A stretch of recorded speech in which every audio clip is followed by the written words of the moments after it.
Clip number 522۔ اس clip میں انشاءاللہ آپ قرآن پاک کی سورہ ہود کی آیت نمبر 32 سے لے کر 34 تک کی تلاوت، ترجمہ اور تفسیر قرآن صراط الجنان سماعت فرمائیں گے۔ بسم اللہ الرحمن الرحیم۔ ترجمہ، اللہ کے نام سے شروع جو نہایت مہربان رحمت والا ہے۔ قالوا یا نوح قد جادلتنا فأکثرت جدالنا فأتنا بما تعدنا إن كنت من الصادقین۔ ترجمہ، انہوں نے کہا اے نوح، تو نے ہم سے جھگڑا کیا اور بہت زیادہ جھگڑا کر لیا ہے، تو اگر تم سچے ہو تو وہ عذاب لے آؤ جس کی وعیدیں تم ہمیں دیتے رہتے ہو۔ قالوا یا نوح، انہوں نے کہا اے نوح۔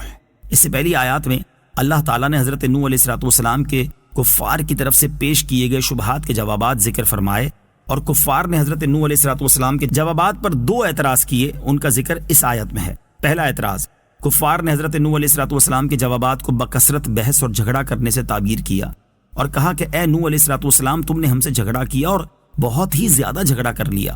یہ اس بات کی دلیل ہے کہ حضرت نوح علیہ السلام نے کفار کے ساتھ بہت زیادہ بحث فرمائی تھی، اور آپ علیہ السلام کی بحث اللہ تعالیٰ کی وحدانیت، اپنی نبوت اور آخرت کو ثابت کرنے کے لیے تھی۔ اس سے معلوم ہوا کہ حق کو ثابت کرنے کے لیے دلائل پیش کرنا اور شبہات کا ازالہ کرنا انبیاء کرام علیہ السلام کی سنت ہے، جبکہ دلائل کے مقابلے میں اپنے آباء و اجداد کی اندھی تقلید کرنا، جہالت اور گمراہی پر اصرار کرنا کفار کا طریقہ ہے۔ دوسرا اعتراض، حضرت نوح علیہ السلام نے کفار کو جس عذاب کی وعید سنائی تھی، انہوں نے حضرت نوح علیہ السلام سے اس عذاب کے جلدی نازل ہونے کا مطالبہ کیا اور کہا اگر تم سچے ہو تو اب وہ عذاب لے آؤ جس کی وعیدیں تم ہمیں دیتے رہتے ہو۔ حضرت نوح علیہ السلام کی طرف سے کفار کے ان اعتراضات کا جواب اگلی آیت میں مذکور ہے۔ قال انما یأتیکم به اللہ ان شاء وما انتم بمعجزین۔ ترجمہ، نوح نے فرمایا وہ عذاب تمہارے اوپر اللہ ہی لائے گا اگر وہ چاہے گا، اور تم اللہ کو عاجز نہیں کر سکو گے۔ قال، فرمایا۔ کفار کے اعتراضات کے جوابات میں حضرت نوح علیہ السلام نے فرمایا تم پر عذاب نازل کرنے کا اختیار اللہ تعالیٰ ہی کے پاس ہے، وہ جب چاہے گا اس عذاب کو تم پر نازل کر دے گا، اور جب اس نے عذاب نازل کرنے کا ارادہ فرما لیا تو تم اس عذاب کو روک سکو گے اور نہ اس سے بچ سکو گے۔ اس سے معلوم ہوا کہ کفر یا بد عملی پر عذاب آنا ضروری نہیں، بلکہ یہ اللہ تعالیٰ کے ارادے پر موقوف ہے۔ وَلَا يَنفَعُكُمْ نُصْحِي إِنْ أَرَدْتُ أَنْ أَنصَحَ لَكُمْ إِنْ كَانَ اللَّهُ يُرِيدُ أَنْ يُغْوِيَكُمْ هُوَ رَبُّكُمْ وَإِلَيْهِ تُرْجَعُونَ۔ ترجمہ، اور اگر میں تمہاری خیر خواہی کرنا چاہوں تو تب بھی میری نصیحت تمہیں نفع نہ دے گی۔ اگر اللہ تمہیں گمراہ کرنا چاہتا ہو وہ تمہارا رب ہے اور اسی کی طرف تم لوٹائے جاؤ گے۔ ان اردت ان انصح لکم، اگر میں تمہاری خیر خواہی کرنا چاہوں۔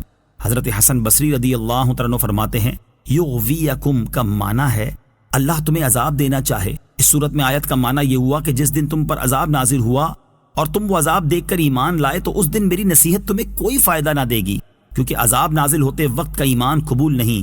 میری نصیحت تمہیں اس وقت فائدہ دے گی جب تم عذاب کا مشاہدہ کرنے سے پہلے ایمان لے آؤ۔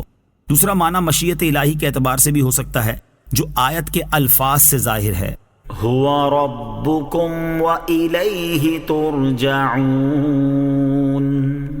وہ تمہارا رب ہے اور اسی کی طرف تم لوٹائے جاؤ گے۔ یعنی تمہارا خدا وہی ہے جس نے تمہیں پیدا کیا اور تمہاری پرورش کی، وہ تمہاری موت سے پہلے اور موت کے بعد دونوں حالتوں میں تمہاری ذات اور صفات میں تصرف کرنے کا پورا اختیار رکھتا ہے، اور مرنے کے بعد تمہیں اسی کی طرف لوٹ کر آنا ہے۔ یہ آیت اللہ تعالیٰ کی گرفت سے ڈرانے میں انتہائی مفید ہے۔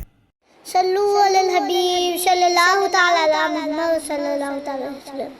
مجھے اپنی اور ساری دنیا کی لوگوں کی اصلاح کی کوشش کرنی ہے انشاءاللہ عز و جل۔